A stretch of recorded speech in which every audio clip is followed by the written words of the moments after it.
pleasure to welcome him here to Bar-Ilan University. I'm just going to give a few short words because any time that I take up is time that he doesn't have. So therefore, he's the one you want to listen to, and I'm not the one you want to listen to. So, you know, with most people, all you have to do is say that he has a Nobel Prize in economics. That tends to be enough. Professor Heckman's list of prizes is very, very long, including, of course, aside from the prizes, is over 300 articles that he's published, 9 books that he's published, and some incredible work that he's done. Now, any of you who have, you know, studied advanced economics, so when you think about Professor Heckman, what you probably think about is some of the econometric systems that you learned. In other words, in order to correct for all kinds of problems within the data. So we all learned about the Heckman type of corrections, and that's something that we all use on a daily basis, which of course, you know, we all understood very deeply because it was all very, very clear and well, obvious once you knew it already. It wasn't obvious before you knew it. But what Professor Heckman has been doing for a very long time has not been related to that. That's what he got his Nobel Prize for. That's actually not what he's going to be talking about, and it's also not what most of his work has been centered around for quite a long period now. I don't know how long have you been working on this topic, actually? No, 45 years. Only 45 years. Okay, so which is the importance of early childhood. And what you have to understand is that this is a completely different subject from the other subjects for which he got the Nobel Prize, and that's fairly unique. In other words, many people, of course, everybody, all Nobel laureates have done a lot of work and worked a lot on a lot of issues, but they tend to be very much related to each other very, very strongly. Here, this is not as related very strongly, and then, at least in my opinion, but I'm not anyone who votes, you know, this could warrant a second, but, you know, I don't know. Do they give a second Nobel Prize in economics? No. Okay, so no precedent. Yeah. So again, not the goal. It's my pleasure and honor to invite you up to speak. I asked Professor Heckman to speak until about 5:15, and then we'll open it up for questions. So. Okay. Very good.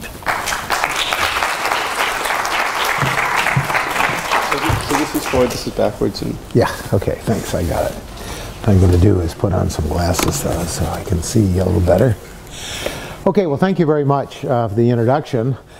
He warned you that I don't know anything that I'm talking about, so I work on other subjects. No, this is a subject I work on, and in fact, since I've been a graduate student, actually, and working, this is in some sense related to my PhD thesis, but it's on the life cycle skill formation question, and I've been working on that in various ways. In fact, my PhD thesis was on that. I really wasn't that much into econometrics. I kind of discovered that later. But so what I'm talking about today is some analysis that's consistent with my recent work, and that's been kind of intensified in the last 15 years, and that's trying to look at the benefits of interventions at different stages of the life cycle. And so in particular, the standard influence on me and the standard reference was work on the economics of education, that work like human capital theory that Becker pioneered and developed. That's a very theory. It's a theory, but it's really a theory, and Yoram Ben-Porath and Jacob Mincer. But there was notion of an agent investing in himself or herself over the life cycle. But typically it was at least an adolescent and maybe a young adult deciding whether to go to college or not, whether to drop out of high school. And so I think that's been the focus of a lot of the work, early work in human capital. Early on in the work here, there was some work by Arlene Leibowitz, who was a student of Mincer and Becker at Columbia. And she was interested as a kind of a corollary to what Becker was doing, looking at the economics of early childhood. But the data at that time were very crude. And the kind of relationship that she was able to establish, it's held up, but it's one that is a little bit crude and not a very clear formulation theoretically, or for that matter empirically, was the importance of the mother's education on child outcomes. That's always a very strong correlation you always find with the mother's education. But recently, and I think in the last 20, 30 years, work in economics and also work in psychology, developmental psychology, personality psychology, is looking at the effect of how skills develop and starting at earlier and earlier ages. Because there's been a perception that children, I mean, it's an obvious perception again, but something that economists and most other people didn't look at, which was the importance and the fluidity, I guess I should say, of investments in very young children. It's intuitively obvious that young children are like blank slates. They're not completely blank slates. You know, when they're born, they inherit the mother's biome. They have a lot of characteristics, genetic material, as well as the biological material directly transmitted by the family, in particular the mother. But what wasn't really recognized was the importance of life cycle investment and finding different periods of the life cycle where there could be productive investment made. And so I guess what I've been working on is trying to look at dynamic models of child investment, which involves both skills, as we normally think of them, and preferences or characteristics, regulation, self-control. So these are things that have attracted a lot of attention recently in the profession. And I'm going to talk about one program that's very widely implemented, or at least 20 examples, and it's a prototype for many more examples in the field, proposals in the field, of how effective early childhood investments can be, and whether or not when we invest early rather than late, when children are more malleable, when they're more fluid, they're more capable of kind of responding, setting the skill base, the question is what is the rate of return to those investments in human capital? And yesterday we had a conference at the Taub Center, and I talked very in a very general way about some of the work that's been done. But basically, and so I'll just summarize that work and then talk about an application of that work today. When we think about human capital, the initial models were simple models. So we thought about a period early in life, you know, to the young adult deciding whether to go to school, as I said before. But what we've come to understand is that different stages of the life cycle are productive for different skills. And the early years turn out to be extremely productive, again, because of the fact that young children are easily influenced. There's a lot of learning going on, initially a lot of imitation, and then individual learning and influence by not only the parents, but also the general environment. So we're coming to understand that. And we're coming to understand that investments in early childhood, even before school, and schooling was the traditional focus, tend to have a very high rate of return. So today what I'm going to talk about is evaluating a program, and I'll define what the program is, that looks at investment in early childhood and asks the question, a question that Becker asked about education generally, what's the rate of return? Is it economically efficient to invest? And in particular, invest in early childhood programs. And I'm going to give you an example of an early childhood program that's, I would argue, prototypical. So without further introduction, although probably I need introduction. Oops, oh, I see. Oh, you did show me how to use this. Okay. So what I want to do today, and this becomes narrower immediately, so I gave you kind of an overview of where this fits in and a general agenda of skill formation, is I want to use economics and econometrics to interpret the evidence from social experiments. Now, independently of any subject about early childhood formation, skill formation, there's been a lot of interest in economics about randomized controlled trials and using data on randomized controlled trials. But there's also been a view, somewhat antagonistic view at times, that randomized controlled trials are associated with a class of models that somehow are different from standard econometric models and avoid a lot of issues that arise in econometric models. I think, oops, I guess there's an angle here that I haven't quite captured. So, but I think what I want to talk about is exactly how, if I can, yeah, here it is, that how we can supplement the knowledge that we acquire from randomized controlled trials using non-experimental data and structural econometric methods, and to expand what can be learned about the treatment effects that are directly generated by experiments. So that's really what I want to talk about, and I'll show you what we've learned. But I do want to make a general point that in the literature sometimes you see a contrast between so-called causal models and structural models. But I think that's a false contrast. I mean, there really isn't any contrast. A good causal model is a structural model. And it's not like the notion of causality was invented 30 or 40 years ago. Definitely it's been enshrined in econometric practice for the last 100 years and formalized by the Coles group.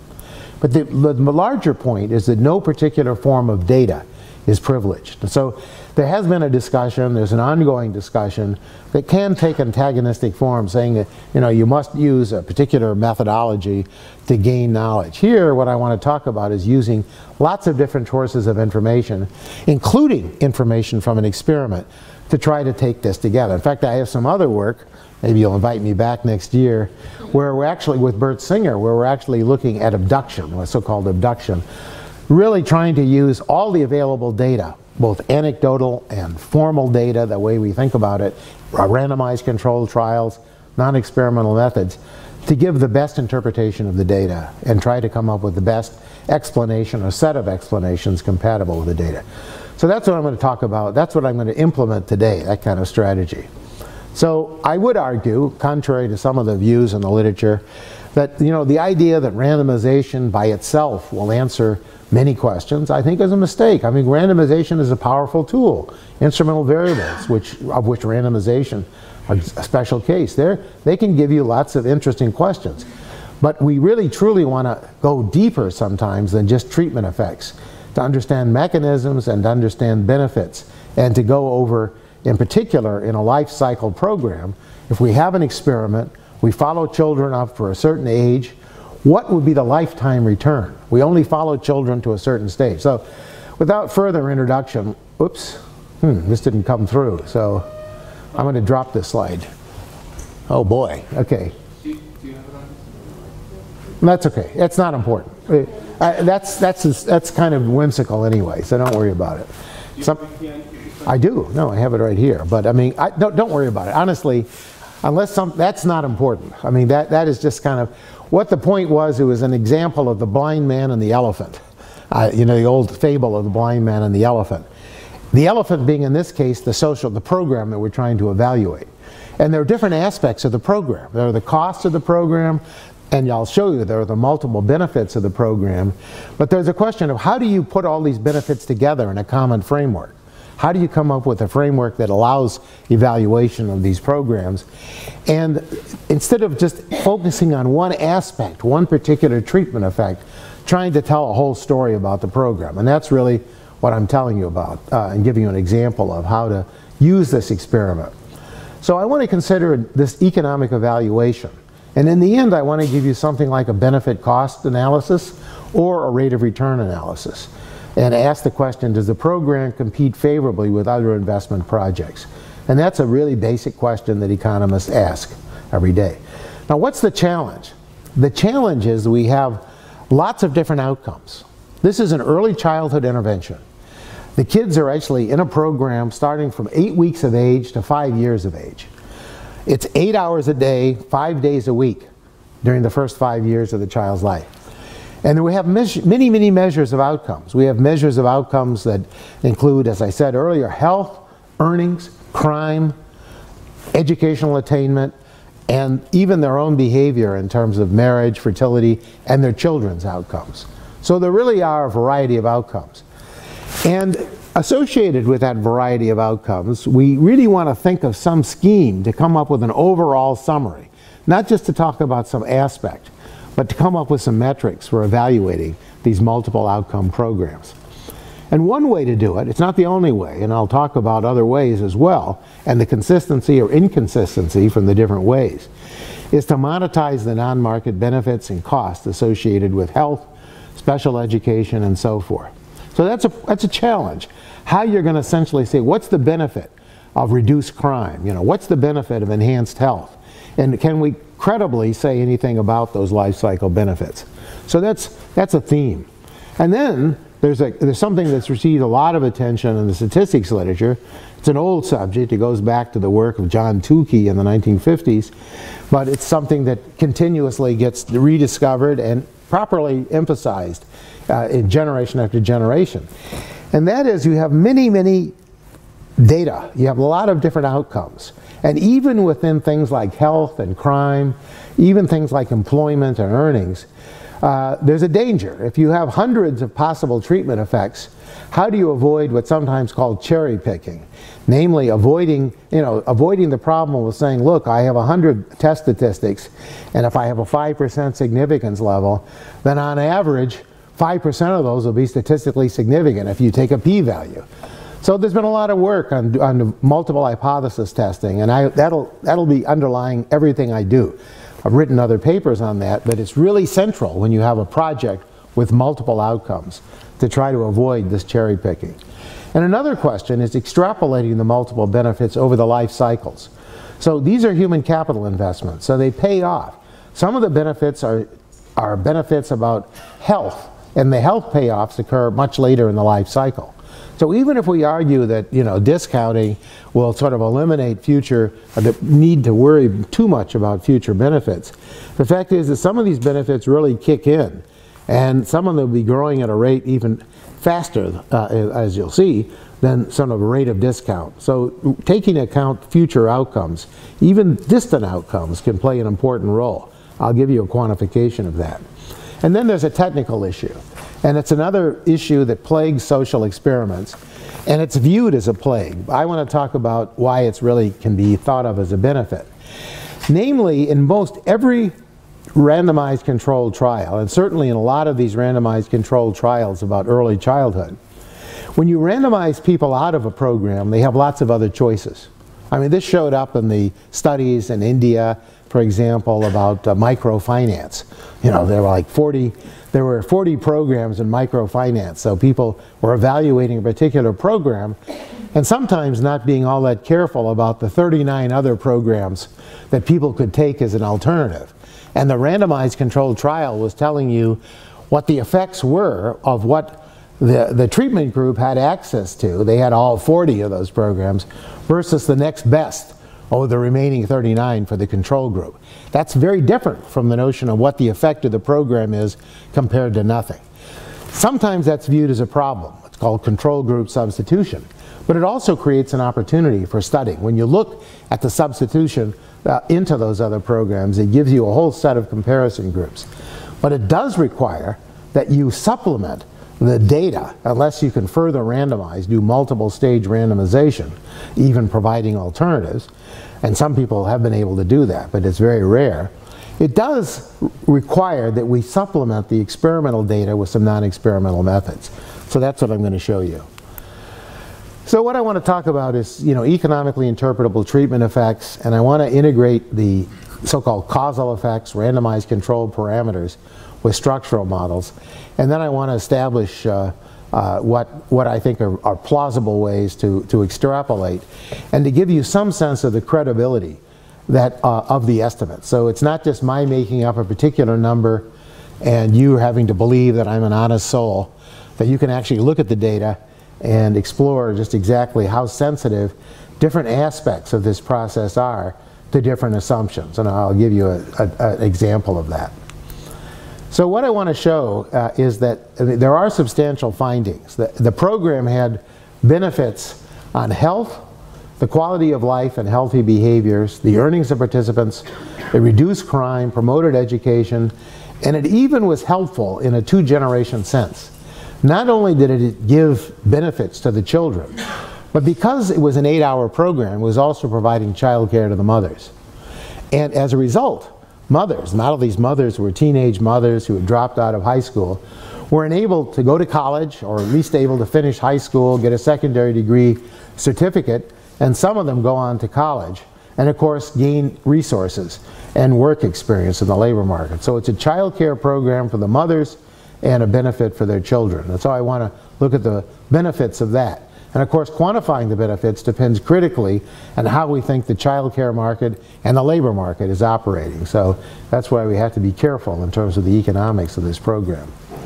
So what I want to argue about this program, and I'll show you the program, is that the overall rate of return is basically very high. Very, very, very high in terms of kind of estimates of rate of return, around 13% per annum. People have said, human capital benefits at a rough level, at least in the US, for like 10% per annum. These early childhood programs targeted at disadvantaged kids are 13% per annum. And the benefit cost ratio is 6.3. But again, there are a lot of judgments that go into that. And so the question is, what can I say are credible ranges of what the benefit cost ratio would be? And here's a big range, 1.52 to 17.4. All above the threshold of 1. Rates of return between 8 and 13 and 18%. But still, so giving us not a single number, but a range of numbers, still suggesting that even if we drop or alter certain assumptions, we still get some evidence that his program is very powerful. And everything will take into account the welfare cost of taxation. So we allow for the distortion in raising money to finance these programs. So let me just give you an example of this. So this is just kind of previewing, and this may be the whole story. So I'm talking too casually here, but the program itself is very expensive. If you count the first 5 years of the program, the whole 5 years, and start from date 0, what you find is the cost is about, discounted cost is something like close to $80,000, $90,000 a year. So the first bar here, I don't know if there's a pointer. Whoops, no, there isn't a pointer. What's that on the top? Oh, right, okay, fine. Yeah, but I gotta find where I was. So this figure here is actually the benefit, the total amount of benefit from the program. This is the cost, these are the benefits, and these are some of the components of benefits. The labor income of the participants, the parental labor income, which we may or may not want to include, depending on our view of the labor market, the child care market, the benefits on crime, substantial reductions in crime, and also substantial benefits in terms of health and quality of life adjusted health. And so we get a range of estimates, and I will try to justify this. I'll justify this. In the paper we do justify it. Different benefits for men versus women, but still substantial benefits for both. And these are the distributions of the estimates under a variety of different assumptions. So you can see that the mean and the modes are generally coinciding, but basically you're finding a very high rate of return for both women and for men separately, and then of course the pooled estimate is very high. So this is what I want to, I'll show you how I get these numbers. But this is the kind of sensitivity analysis I want to talk about. It's in the form of kind of a Venn diagram, and asking the question, well, suppose that I take the component, which is frequently the way it's done, just looking at the effect of the program on labor earnings. If I just looked at labor earnings itself, what's the benefit cost ratio, and what's the rate of return? So you're getting still a benefit cost ratio. That turns out to be statistically significant. But that's only part of the story. If you then include other benefits as well, like parental income, you're going to get a substantial effect. If you include everything, crime, health, and this component here, I can't even read my own slide at the angle. Which component is that? Oh, that's health, yeah. So this is health and this is crime. And that's the overlap of health and crime. You're finding each of those is the associated benefit cost ratio taken by itself and then the rate of return. So this gives you some idea of the robustness. And I'll justify these numbers. But there are interesting findings by gender. And it turns out that if you look at this program, that the program actually has a variety of effects. There are more positive treatment effects, even adjusting for multiple hypothesis testing for the girls versus the boys, the young girls. But there are more substantial monetized benefits, and that's because of crime. Crime is essentially a male activity, and reduced crime is a huge component, but it's not the only component. Even when you reduce crime, you're finding benefits. And also substantial benefits for health, but those are primarily for the men. The child care benefiting mothers, but it benefits the whole family, and these other components. Women are particularly benefited in terms of producing higher levels of education, and there are lasting effects on IQ, but also by sex. The women have lasting effects, the men do not. So what's the program? I've been describing it. It's two experiments that were merged together. It's a program that was launched about 45 years ago. at North Carolina in a disadvantaged community. It had long-term follow-up, and what we're doing is we follow through age 34. So it starts very early at 8 weeks of age, 8 hours a day, as I said before. There's a second stage, but there's very little evidence that the second stage from age 5 to age 8 had any effect. So I'm going to basically discard the program. We have a paper we published in Science a few years ago that basically tested whether or not the second stage had any effect. And effectively, we can pool the two stages. Very, very weak evidence. The second stage was much less intensive anyway, and the kids were already in school. So we're going to focus on the first 5 years. So the program, the goals of the program were to remediate disadvantage. And so without getting into other details, it's a very intensive program. Other programs are much less intensive.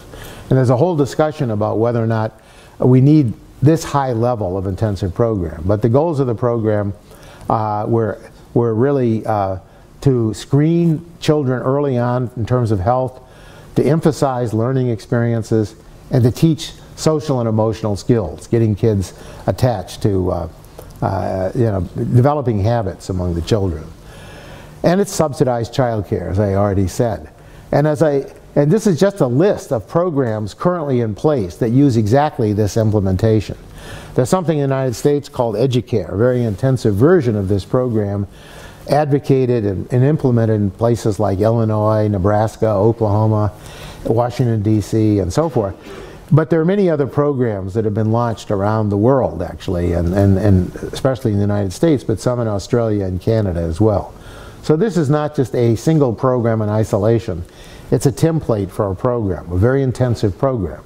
So the natural question, and it shows up in political economy discussions, well, you're spending $80,000. That seems prohibitively costly. But as economists, we know it's not the amount we spend, it's the rate of return we get. And so that's really the right question, and I want to show you what that is. So I won't, so there is one question though, and that is a lot of these experiments are very small in sample. It's costly to do these experiments. Some recent experiments are larger, but a lot of the experiments in this literature are very, very small sample. And many people will say, wait, how can you trust samples barely over 100 observations? You know, people have this rule somewhere in their mind, you need a certain number of observations to be precise.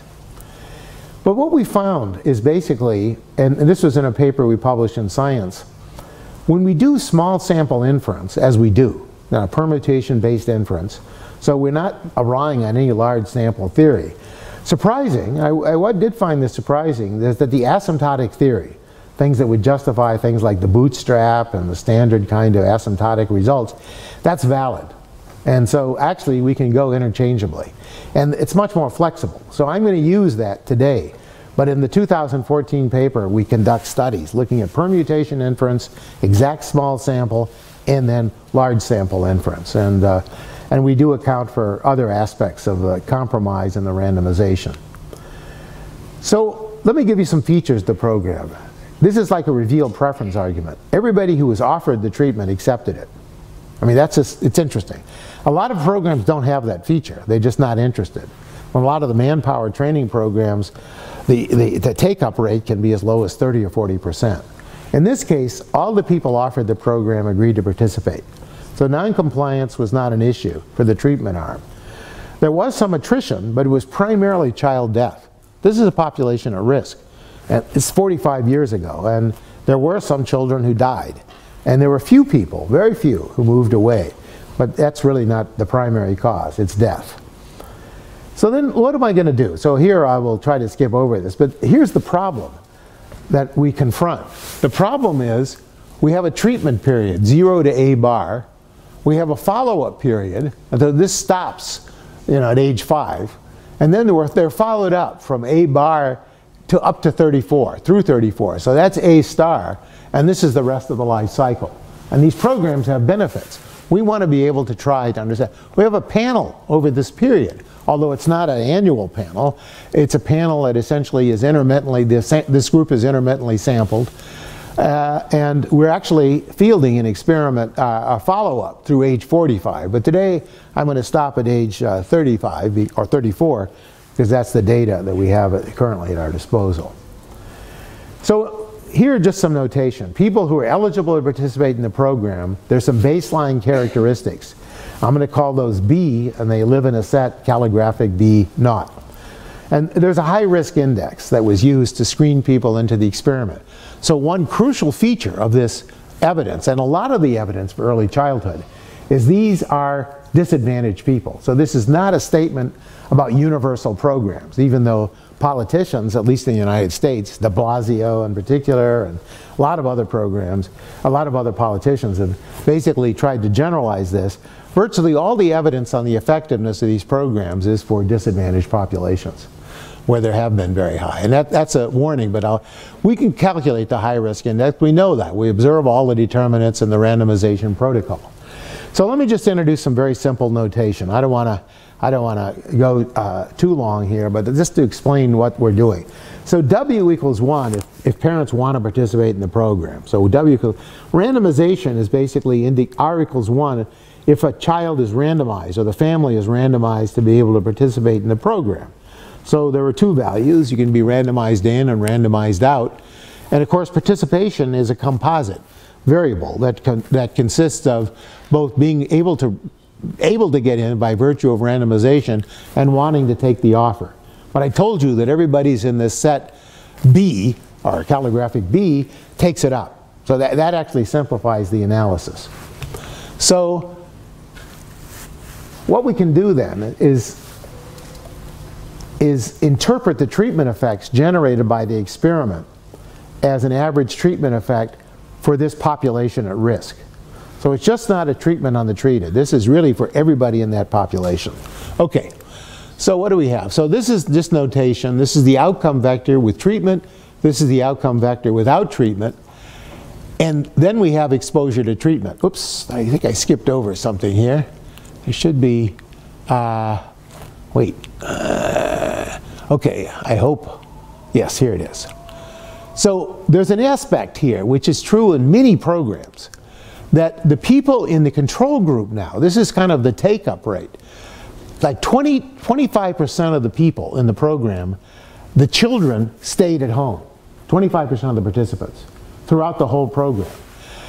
This is then the distribution of people, how many months they actually spent in alternative preschools. And the one thing we know, we have measures of quality of these alternative preschools. They're all relatively inferior, these preschools. This is back 45 years ago. And, but nonetheless, there is another group out there. And so the treatment group, any comparison we get from the experiment will be the treatment group against these other controls, okay? So many people, if you sort of adopt some of the language of causal language that's used, this is called the, quote, threat to validity and a problem to be avoided. It's universal, it's universal in these classes of programs, and actually in many other areas, randomized controlled trials. So I would argue that it's not a threat, it's really a source of information. And so control group substitution, ideally what I'd like to do, and it's really not feasible because of the sample size, and this is where sample size comes in, is to try to determine what the probability is that individuals take a particular exposure, and then define treatment effects of this versus each exposure group. The data are just too small. That is a limitation. So here we're going to come up with some very crude categories. Essentially looking at people, all people. We do a sensitivity analysis, but actually asking, you look at these kids here, and then we ask, well, compare this, the treatment versus these kids who are in this group, and then the treatment versus kids who took up any level, including just epsilon above, 1 month. And then we can vary that, and we have a sensitivity study that allows us to do that. So what is this doing?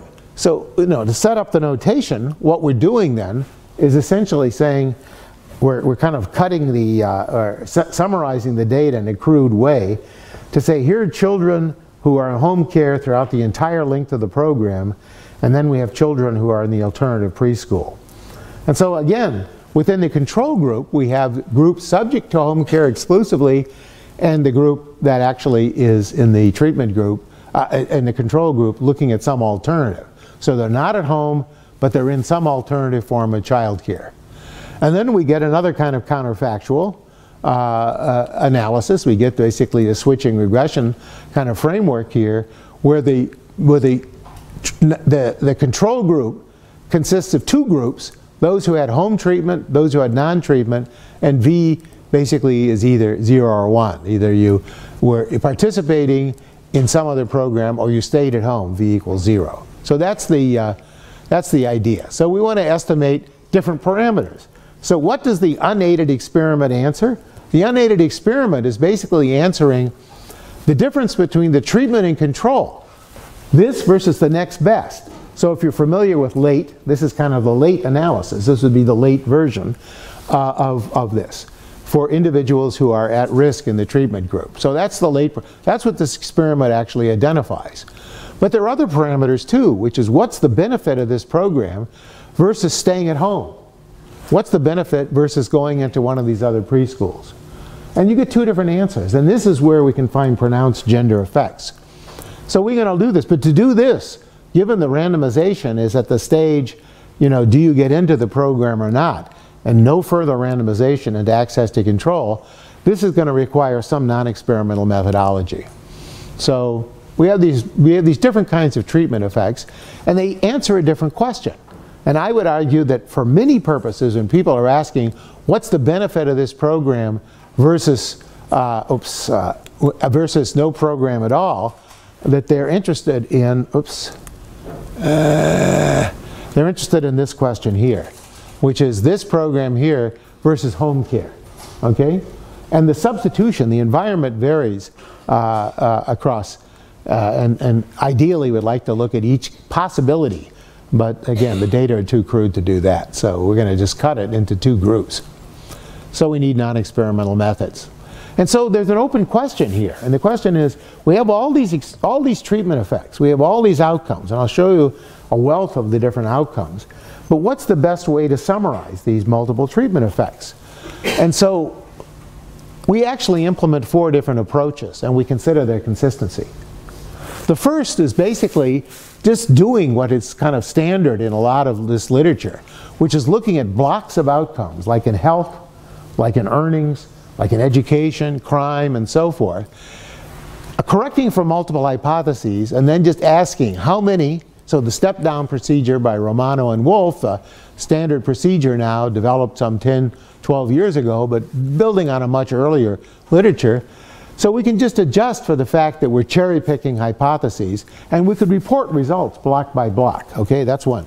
A second way is to summarize the blocks by factors or principal components. We can just summarize those data. A third is looking at combining functions within and across these blocks. These are interpretable blocks of outcomes. But finally, and the way that I really am talking about today, and I think it does allow us to go beyond the treatment effect, is to summarize the rate of return and the cost-benefit analysis. That's a natural way for economists to proceed.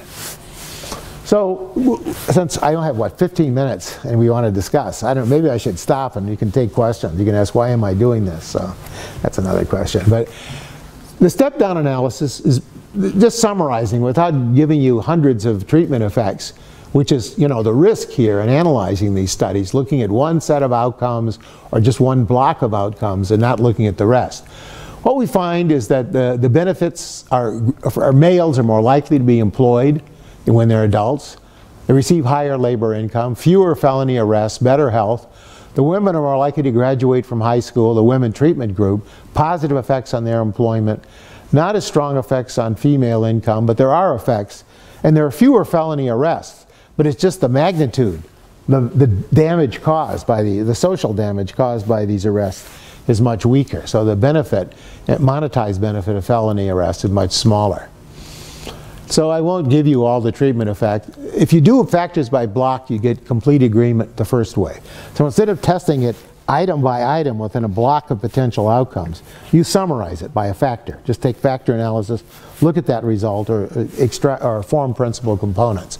Those two methods agree. The third method is to use what is called combining functions. So within a block of similar outcomes, say health, then what we can do is basically say, look, what's the mean treatment effect in each one of these outcomes? So for example, we have Q sub I or Q sub L outcomes within block L. And so J is a particular outcome within the block.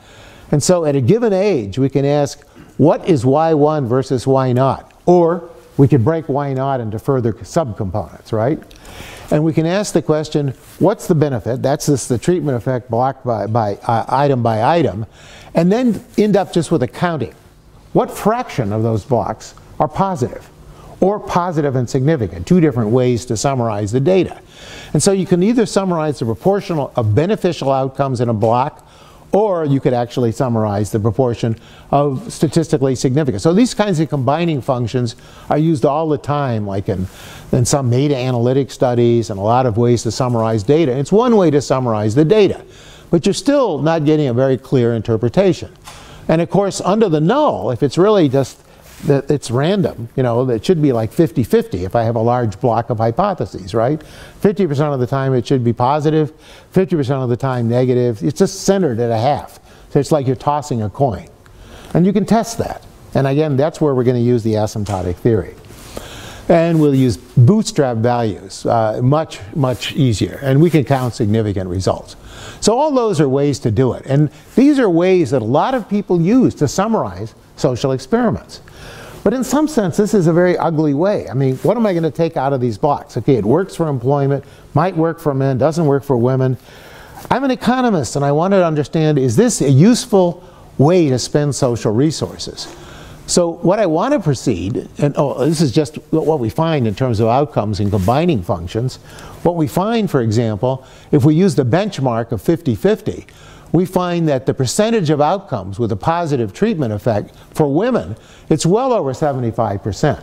And so statistically, it departs from the idea that it's just random chance that basically the program had no effect. For males, you get a weaker effect, but you still get a significant departure from the 50-50, the neutral coin toss example. And again, if we use significance criteria, and again, correct to a whole set of econometric issues I'm going to sweep through, but if you use like a 10% significance level, you use a 5% significance level, you're going to find that you get essentially the same inference. However, if you start breaking things up and you ask the question, what's the benefit for women against the sub-effect in the program or staying at home? So that's the group, full-time home care. You see benefits for the girls, but now for the boys it's close to 50-50, which is quite interesting. And for the other category, you find substantial benefits, namely the benefit of being in the control group. Actually, there's substantial benefits for the boys. So there's a story there, but I probably won't be able to tell it. So there are substantial gender differences by category. So I won't go through that. But what I really want to talk about, and I don't know if I have much time, and I'll just summarize what we've done, is we want to consider what the life cycle benefits are. And to do so, we need to predict and monetize the costs and the benefits. So, oh, I thought you said I had stop at 5. 5:15. So. Oh, 5:15, okay. Well, we can stop anytime. So here's the forecasting.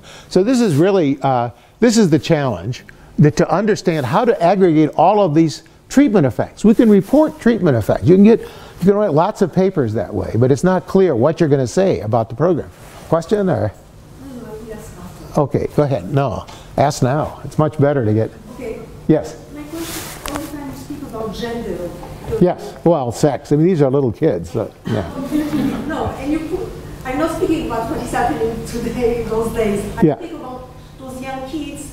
And you put the emphasis on the fact that on men it is much stronger, probably because of crime. Crime, because the damage caused by aggressive young boys who grow up to be aggressive young men, many of them, some of them criminals, can be very substantial. If you cost just the social cost, the cost of putting people in jail, the damage, not any transfers among individuals. Yeah. And I wonder how many were in fact from a black group, and would it be true also? These are predominantly black. This group, I didn't say that, but I should have. Yeah. It is black. Right? Predominantly black. There are a few whites. So it's a disadvantaged population from the area around Duke Durham and Raleigh-Durham area in North Carolina. So my question is, could it be that if it was not black people but white ones, in fact, the effect on women would have been higher because there would be less a problem of crime and more a problem of succeeding in the job market? And we know from macro theory that when women are more succeeding, the effect on economic growth is higher. So my question was that maybe this is a kind of, you have kind of bias due to the fact that it is on a very specific group of people. Well, I mean, that's the point I think is very important. Many of the studies have been, there are studies done on disadvantaged whites, and qualitatively you get similar results. So it's not like this is only for blacks. But to be honest, most of the studies have focused on disadvantaged blacks. That's where a lot of the gaps have occurred in black-white in American society. So the emphasis of a lot of these studies has been black-white, so generalizing to larger populations. But there are positive effects for the women. Women are earning more. And actually, women are actually getting more education. And in another study we've done, I'm not going to talk about it today, those women who then later go on and have kids and become mothers as by virtue of education, by virtue of access to higher education, actually produce children who themselves are more successful. So the payoff is real, even in these populations. It's just here, the kids, their kids, the kids of the participants are way too young.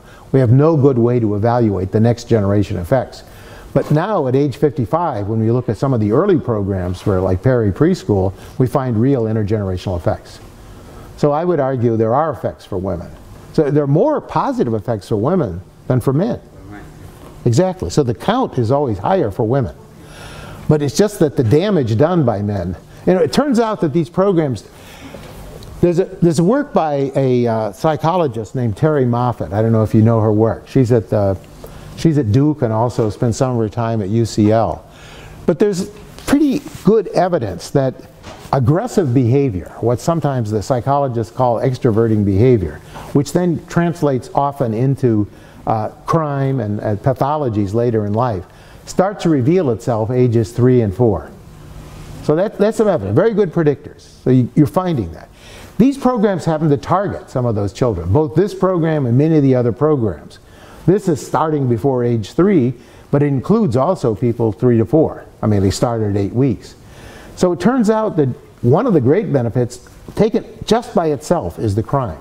But the crime is, again, something that women when they commit crime, and they certainly commit crime, are typically not doing the same kinds of crime, murder and kind of extreme violent crime with which this is caused. So there are real benefits. I haven't the benefit for the aggregate growth, but okay. So we have, just this problem is trying to forecast out of sample. So this is really this is like a macro problem. How do we make valid predictions?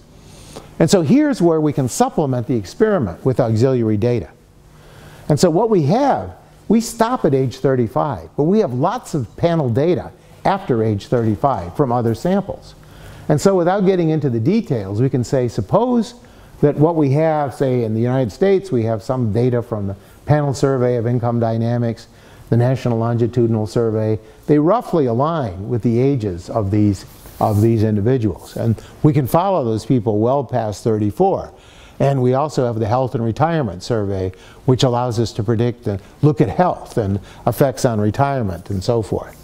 So we have auxiliary data, and we can supplement the data from the experiment, put together out-of-sample outcomes. Now the danger in that, of course, is cohort effects. If we think really that the earlier data, these have to be earlier in time when it's collected, lead to a very different kind of growth rate, and we think, for example, with labor earnings, that maybe it is the case. We know there are pronounced cohort effects in terms of earnings. So we can adjust that. We have some idea of the rate of growth, and we have some recent estimates that allow us to adjust that. So work from macroeconomic. So here's where we do where sensitivity analysis would come in. So the idea is to use these synthetic cohorts that are created from auxiliary data sets to be actually link the data set that we have here. But how do we do that? So let me just explain what the idea is. So what we're doing is, so just technically speaking, if you know these methods, so-called empirical Bayes methods, allow us to simply weight the data from multiple samples and pool the data, and pool it in a principled way. So what I want to talk about then is something that sounds much more macroeconomic than microeconomic, but it is something that is important and has common principles in both fields. So there's no source of information on future outcomes. We can predict life cycle benefits using the synthetic cohorts. We have to be careful. But we have to be very, very careful in projecting the data from the experimental sample and from the non-experimental sample. Remember, the treatment effects are generated from a randomized controlled trial. They have a causal status that is like, just take, for example, the effect of education on earnings. Here, we can, from the experiment, we randomly assign treatment, and we can get some effect on education. We can infer, we have a different estimate of the effect of education on earnings from the study than we would from a standard non-experimental sample, where we have much more a problem of things like selection bias or ability bias. So in putting these samples together, you really have to be careful. In epidemiology, there's a lot of work that's done by saying, okay, what I'm going to do is I'm going to take the available sample, I'm going to project from other samples and make a forecast. And basically assuming that that non-experimental data are the same as the experimental data. Well, sometimes in epidemiology, they have longer term experiments. But the stochastic relationship between what's observed and the unobservables are fundamentally different between the experiment and the non-experimental sample. So it has to be counted. Okay? Question or? Okay. So how do we account for that? So here is what the example I was giving, that the education-income relationship in the non-experimental sample will differ just because of different sources of exogenous variation. The experiment gives us the capacity to control for ability in a way that we don't have with experimental data. So we have to align these samples, and that creates a problem. And the problem is one of understanding how we put these, and really understanding common stochastic relationships. So let me just sketch what we do. These are kind of obvious points, but they're challenging to do this. Obviously, in order to link these two samples, we need a common set of variables, at least the variables we're interested in. Common support, or at least that the idea that the support of the data for the non-experimental data would include the experimental data. And then there's a piece of that's testable, and there's another piece that's not testable. I'll show you. Obviously, when the two samples overlap, it's testable. So between ages 0 and 35, we can align the experimental and non-experimental samples. When you go past the sample, past 35, we then have to make, we're going beyond the data, and so we need some assumptions, or we need to, and some of those turn out to be testable assumptions. So I'll show you what I mean. So the idea is to use the structural economic models. And what I was referring to in the biostatistics literature is this work that says, okay, do something like this, pool data, use auxiliary data to pool.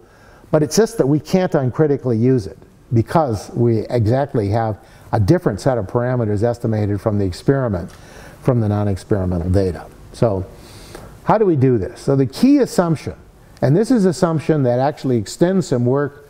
I had a paper published in the AER 4 years ago, work with Pinto and Savalyev, where we actually found for some other programs, similar types of programs, that the treatment effect of the program could be thought of as the effect of the treatment on the inputs along a stable production function. In other words, if we just imagine an input-output relationship for the treatments and controls, treatment does not shift the map between treatment, the inputs and the outputs, but the inputs are changed. That's going to be the key assumption, but that's actually testable, at least over a range of the data, up to what I call the A star. So the idea that this is where the structural econometrics comes in. So we're then going to try, and we can then not just say that we can get a good forecast equation, we can actually understand the mechanism by which the treatment effects are generated. So this is what in the statistics literature would be called mediation analysis, but what we would call production function analysis. So the structural relationships are the basis for making non-experimental evaluation. So so the analytical framework, I don't think I can, and I guess now I have limited time. But basically, so this is terrible, atrocious notation in some sense. There are triple subscripts and a superscript. But D is just really indicating treatment status. Are you treated or not? E is membership in the experimental sample, or N is non-experimental sample, okay? So we can be, we have different ages, A, that's pretty clear. And so what we can get is different outcomes, say outcome K, with treatment from sample J, the experiment, non-experiment, and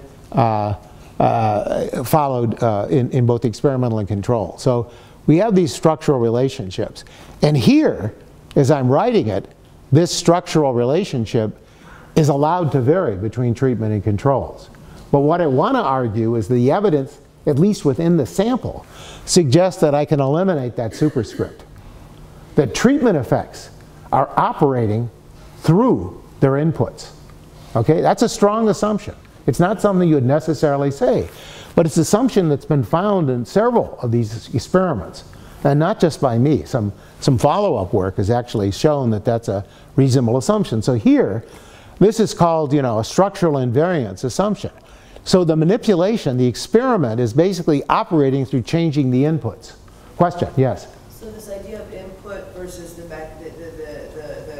stable relationship. Correct, yes. Of health. So you can think that the program has an effect on long-term health outcomes because they had a really good lunch for the first 5 years of their life. Yes, but another reason. Or because of their behavior, their risky or their eating choices later in life, yes, have to do with input to the program. Now, correct. Those are not the. Well, but you could, technically speaking, even in your example, I could put something like the lunch as an input. I mean, that could be an input. So if I gave, and in fact, in some of these extreme programs, we have kids under, severe malnutrition, giving them calories or giving them some iron or zinc or something that they're really deficient in, a micronutrient, could be thought of as an input here. So that's... Behavioral changes will be different, right? They might actually change the relationship. Well, no, it depends on what I count in XD. Because in a lot of the work that we do, we're saying, look, part of the program is changing the regulatory behavior of individuals. One of the inputs is self-control and regulation. So I can measure my input in terms of how I'm actually controlling and what kind of steps, what kind of actions I take, how much I discipline myself. But there could be changes in the production relationship. It's partly a function of how much I can actually observe, right? So if I have really lousy X's, then this becomes a very suspicious assumption. But I can make a lot of those inputs. I mean, it's just like the standard production function, right? And in some sense, if we had it counted for all factors, we would have one universal production function, right? And we'd say it's just a matter of output, some different inputs. So it's not as drastic an assumption. Yes, go ahead, please. I have one question which goes beyond economics. Yes. I mean, I know this has been very challenging, and you have cogent arguments based on statistics and models that there is efficacy in this type of approach. Yes. Now, when it comes to bringing the government, yes, how do you link that? Because many times I see economists are here, politicians are here, there's a bridge that has to be crossed. And obviously, with your stature and everything, it's much easier for you to do that. So, well, I mean, appeal to authority, is the lowest form of argument. At least that's what Jeremy Bentham said. So I agree that you can somehow invoke authority. But again, assuming at least an enlightened government, a government willing to listen to evidence, the question is, I'd turn it around and say, look, suppose that I have a treatment effect on a program, and I find it's really great through age 5. But this is a life cycle program. I'm really interested in how these people will turn out as adults. So if I'm a politician or a responsible politician, I'd like to also know, are there lasting benefits of this program? Or is it just going to be something I throw away? That's a big debate in this literature, right? Saying there may be fade out. That's the term that's used. So I would say, yes, doing some analysis like this. In fact, a lot of people are doing analyses like this, but it tends to be more casual. And I can show you an example that if you use kind of a standard approach as, for example, if you look at an experiment, say, evaluating, say, an educational intervention, and you follow the kids up, say, to age 30, but you don't have the rest of the life cycle. What people do frequently is say, oh, I have a measure of ability. The program raised ability, and I can use from the non-experimental sample the effect of ability on earnings and over the rest of the lifetime. So that's kind of a standard approach. But that's not using all the information in the data. And but in this, at least in application here, in this kind of data, it leads to substantially different conclusions about the benefit-cost ratio and the rate of return. So I would argue, turning it around, that part of the argument that's being made is that there are multiple benefits. And then the question is, how do you weigh those multiple benefits? So I'm going to say it's just a good program for health. That's why my first slide with the blind man and the elephant is kind of the paradigm I have in mind. So you can sort of look at the nose or the tail of the elephant. But I think you want to look at the whole elephant. And this is one way to do it. And look at the elephant over the life of the elephant. It's not just, yeah, go ahead. I have one more question. Another approach to take is this geared to a certain group of disadvantaged population. Correct, right? Yes. Most of the studies are. Since this has really benefits to any age group, any socioeconomic group. Oh, absolutely, but if we were... studies in that area, and could that be used as an extra leverage? Absolutely, but what you're pointing out is a defect in the existing literature. You see, people think about this as a treat. If you start taking the treatment effect approach and say, I'm going to treat these disadvantaged people, and then you say, oh, and by the way, I'm not going to worry about the advantaged people. What we don't have good analyses of are these kind of production functions of mothers, normal, middle class, or even affluent mothers on the output of the children. So absolutely, those phi-type functions, and they may differ in quality, they may differ in character, but I would argue probably it's a stable production function, but there are very, very few studies of the impact of normal mothering on the output of children. There are some. There are studies from the Australian data. Keane and Bernal have a paper. And there are a few papers. But I would argue for sure there'd be leverage. And it would be interesting to see. My guess is when you look at the inputs of middle class families, you're going to find very high levels of inputs. But it's not necessarily a different production function.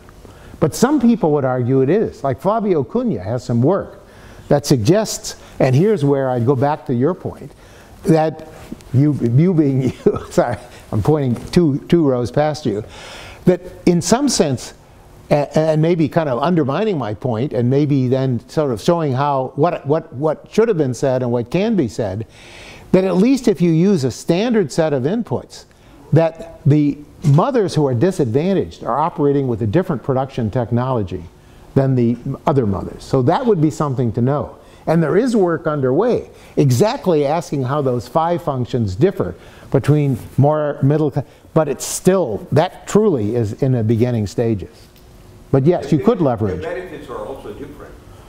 Well, no, I mean, you're still getting advantages. I mean, what does a mother do? A mother is giving this huge amount of encouragement to the child, developing these inputs, putting in ability. All of those are, these programs are just substituting or supplementing what the mother does.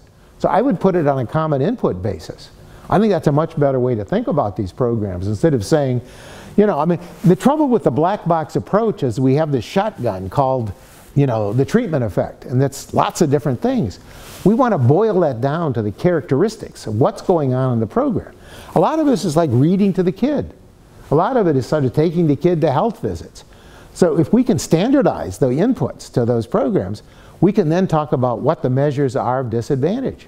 And if Cunha were here, using his elicitation methods, he would say, well, he's finding some evidence now, recent evidence, that maybe those phi functions are very different.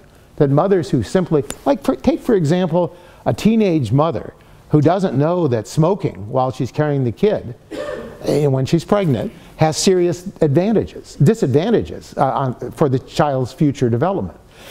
Fetal alcohol syndrome, if the mother drinks substantially, that has impairment. And many of the mothers don't know that, at least when you elicit it. Or that reading to the kid is a good thing to do. Okay? So I would maybe argue that, at least here, I haven't put any expectation here. So there should be some expectation added. And the production function, as I've written it here, wraps in the technology with expectations. But I would argue, yes, what I'm calling phi would differ by D from those studies, okay? But at least in the disadvantaged population that I'm looking at, I'm comparing one disadvantaged population to another, it doesn't seem that there's any difference. But that's truly conditioning on that B sub k, the eligibility characteristics, okay? So but it would leverage. Question, yeah. I'm happy to answer questions. I'm never going to get through this talk, so but I can give you at least the numbers and what you're doing. You get the general idea, but I'm supplementing this with data. There are a lot of assumptions, but they're kind of obvious assumptions about, you know, absence of cohort effects, or if we think there are cohort effects, of providing sensitivity analysis for those cohort effects in plausible ways. But you have a question, yeah.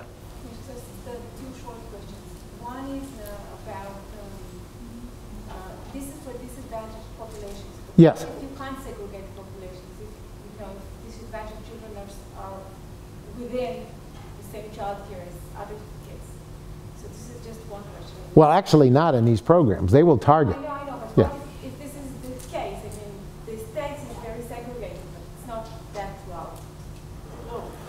Well, at least the way they define eligibility for these programs, it would be segregated at least on what I'm calling B. And there really is a defined population. They're the high-risk population, and they're the target for those programs. And the second question is that you mentioned crime. Yes. But there are, for example, if you take, there are studies from the States about very religious populations. Yes. Where crime is also low, and you don't necessarily have to. Oh, for sure. It doesn't have anything to do with the quality of the child. Correct. No, but those would be some of the inputs. I mean, literally, if you had a religious population and like they were teaching the kid, you know, certain kinds of practices and behaviors, you'd want to look at that and look at the experimental effect, what the effects are on, but that hasn't been studied either. I've been looking around, I mean, if you look, I mean, I'm very interested in change of preferences and change in behavior. And I actually ransacked the literature on religious conversions. You know, a lot of, in the evangelical literature, people will go out, the missionaries will try to recruit people into these programs. What do we know about the change in behavior? Very rarely studied. You could actually, some of these programs are randomly, I mean, certain populations are reached at random. You know, they go out to the jungle, or they go out to certain areas, and the evangelicals convert, and you'll find people who become very devout evangelical Christians and don't. But I've seen very few follow-up surveys of that. Alcoholics Anonymous is, I mean, that's another kind of intervention, and there you do have long-term follow-up. Not randomly assigned, no. But you know what's being randomly assigned is meditation in prisons. At least they're offering us, like intention to treat. That's, I'm getting way off target here. So anyway, yes, those are, I completely agree that we might want to condition. But I would argue that's in the BK. There really would be different. It could be, you could argue it's a different production function or it's BK. So so what I'm saying is it's policy invariant, and this is very notation heavy, and I'm going to skip past all this since I don't have any time. I verbally said this. We want conditions for out-of-sample forecasts. And simply stated, you know, in the statistics literature, people want the distributions to be the same, the counterfactual distribution to be the same in the auxiliary sample. That's not a requirement. As long as we're looking at benefit-cost ratios and trying to take rates of return, we're only interested in the mean treatment effect. So making a forecast for the difference is fundamentally easier than trying to do the whole distribution. And so, and these are all testable within the sample 0 to A star. So you get weaker assumptions on means, but in the end, just the assumption has to be on the treatment effects. And of course, it's testable. What I'm saying, let me just show you this particular one.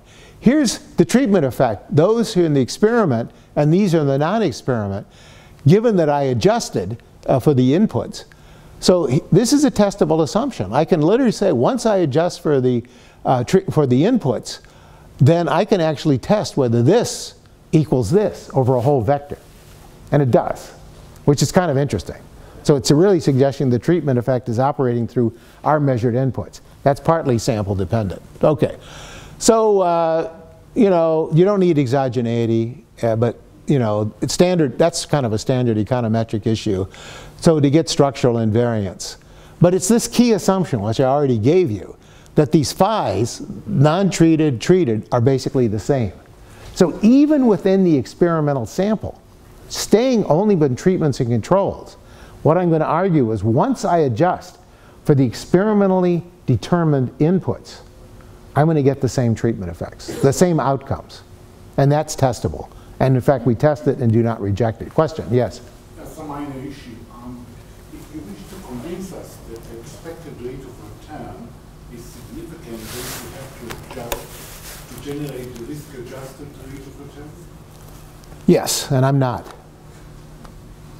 Yes. No. I mean, but you can. Partly it's a benchmark number. I'm going to give you a rate of return that's basically computed on ex post data. There's a whole question about the ex ante return.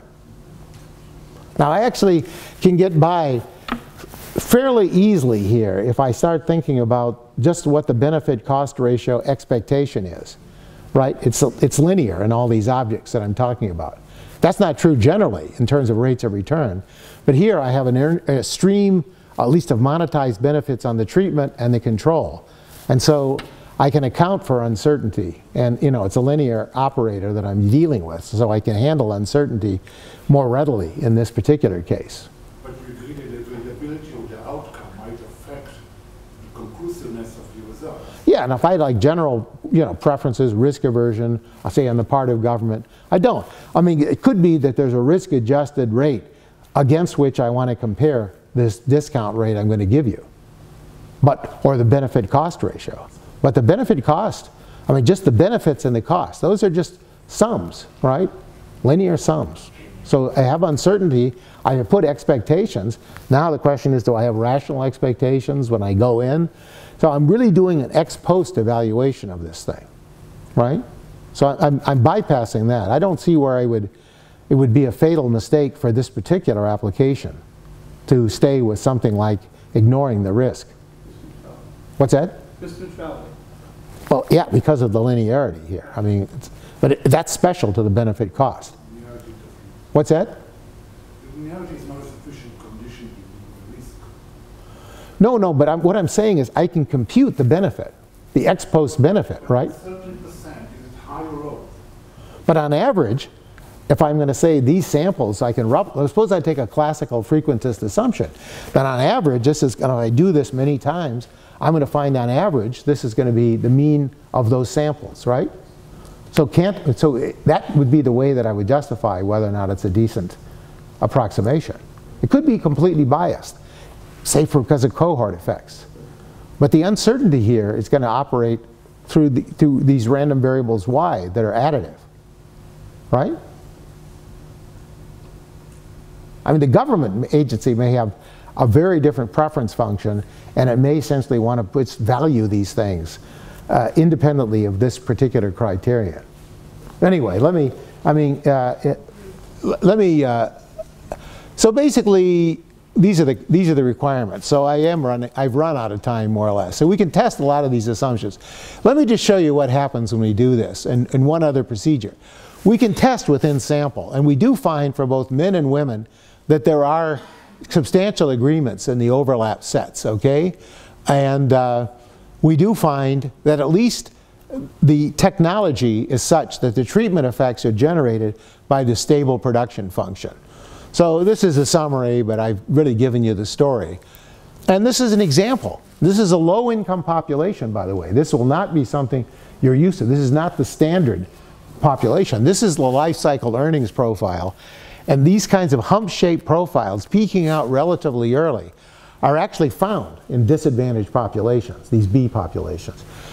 There's studies by myself, studies by Tabor, Blundell, there are a lot of different studies that are showing this. So we get kind of qualitatively, where we have agreement over the first A star, we're finding real agreement, and these are the projected forecasts that come from that. So anyway, so let me just tell you, I mean, we can also imagine if we had exogeneity, instead of doing any of this structural model, we could say, let's try a simpler procedure, which would just be to find matches.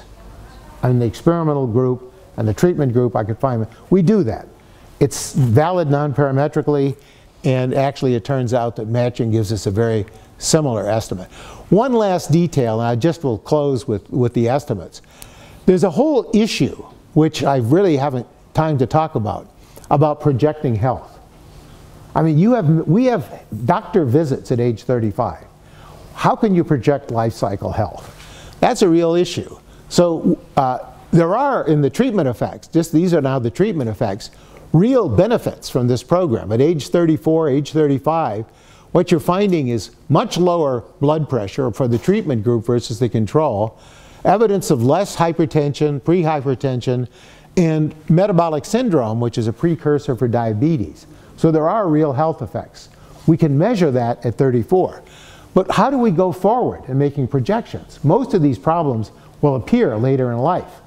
So what we do is we link up. There's a group at the University of Southern California, at the Schaefer Center, headed by Dana Goldman. And so we're working together in a model he calls the Future of America, Future America model. And basically what it is if you know this, it's like a competing risks model. We have heart disease, hypertension, stroke, lung disease, diabetes, cancer.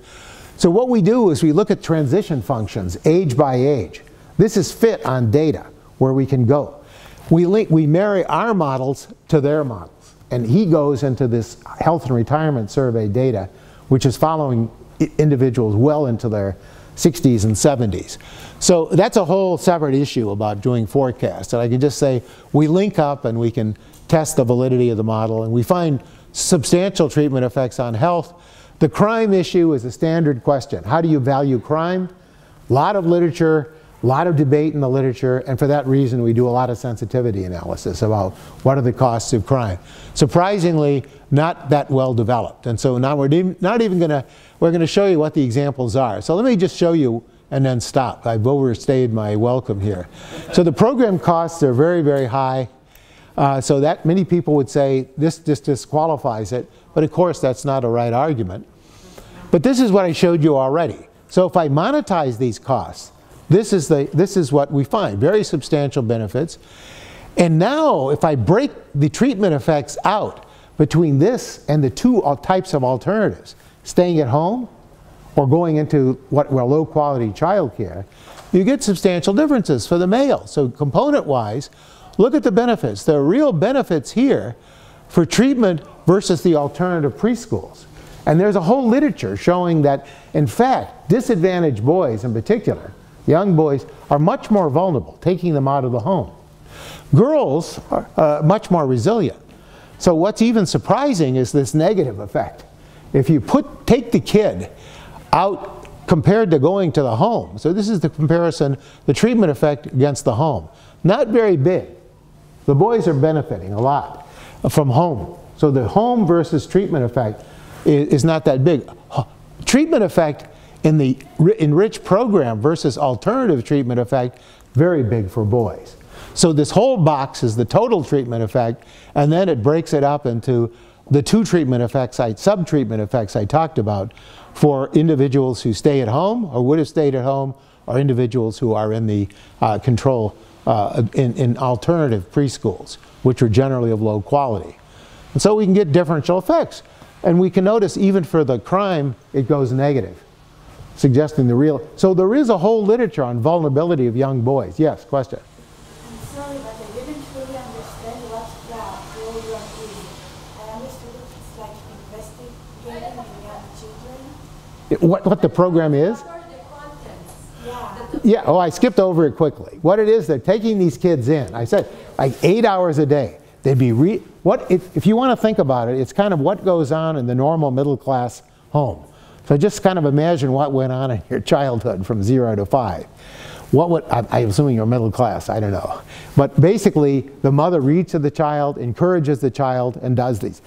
It's very intensive in the morning. They will play, they will make projects. So it's like a simulated home environment, but it's very rich in terms of child stimulation. So it's really providing services that would substitute for what might be an ordinary home environment for certain individuals. And your research, it's something that for me is like obvious obvious. It is. Yes, that if you investigate it in a child, so he will grow and live a better life. And Yes. And so what is your research really gives, like what it gives to work with? Well, the question is, I would turn the question around. Then why aren't we doing more of this activity socially? I completely agree it's obvious. The idea that mothers matter, or these kinds of home environment matters, I think that's intuitively obvious. So I'm not telling you that mothers matter. I mean, that would be insane.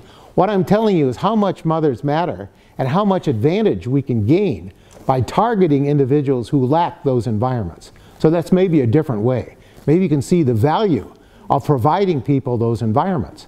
And in public policy discussions, we have to ask the question, why is this a good thing to do versus building a dam, a highway, an airport, inoculations, and so forth. So it's just a matter of saying, how can we persuade in public dialogue the politicians? So I completely agree it's obvious. Completely agree. And I would argue the primates, the primates, back before we evolved language probably, knew how important it was to have a mother. So I'm not telling you that. But I think this is, and what's surprising is we don't have more estimates of just how valuable a mother is. And there's a large population that's lacking those kinds of inputs. So that's what I would say is the value. And so we can make an argument. Question, there's no, yes? Who are the teachers in these programs, and how well trained are they? How do they compare to the teachers in the alternative child care environment? The alternative environments in this year, we have actually data on the alternative environments. Those alternative environments are actually quite bad. I mean, there actually was a measure of quality. Remember, this was in the early 70s when the alternatives were there. Head Start wasn't even perfected the way it is now. So in Head Start does have effects, but there weren't large scale, so there was very relatively low quality.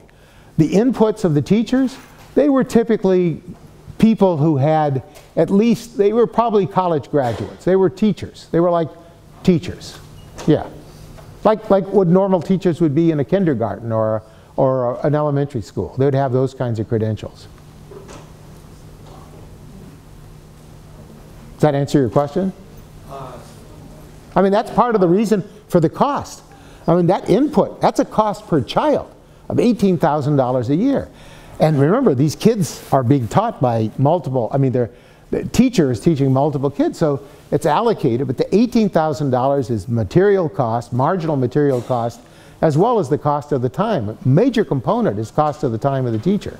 So we're bringing to lower class populations the type of teachers who middle class kids would get as a matter of course, just because they live in an area where... It's not just teachers. No, it's not just changing the teachers. No, it's not just changing the teachers. It's also changing what would be... So this is not an elementary school intervention. This is an intervention in the home. So, I mean, early, before schooling starts. So, yes, it's giving them an environment that I would argue is close to comparable for the kind of treatment effect they would have gotten if they had been raised in a middle-class environment. Yes? Let's take one more question and then we can wrap it up. Okay, well, wait, let me show you one more graph. This I've shown you before. So for the girls, it's not so big. This I've shown you before is a sensitivity analysis. And this is the effect of deleting any one of these components on the remaining benefit-cost ratio.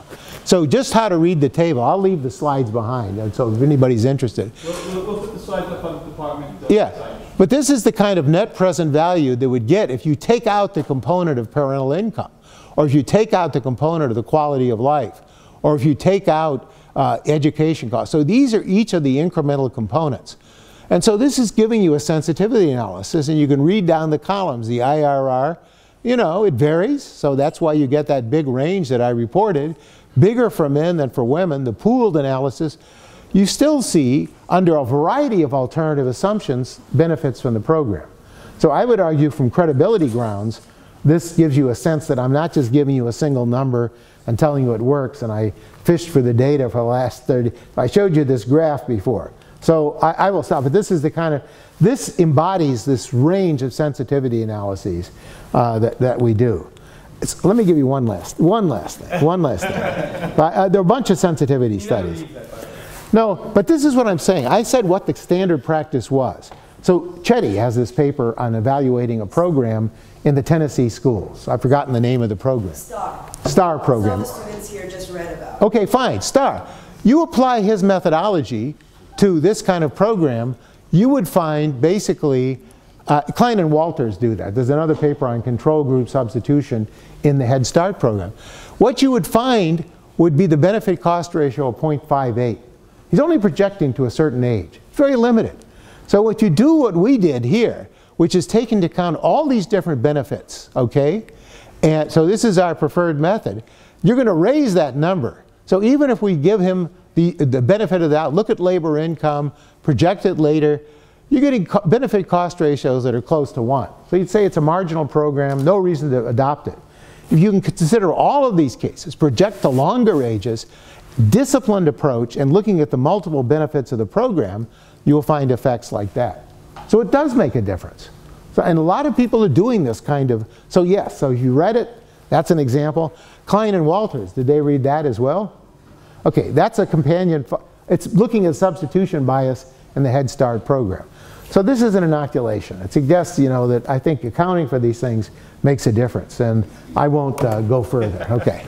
Thank you very much. Okay. Sorry, it was a little disorganized.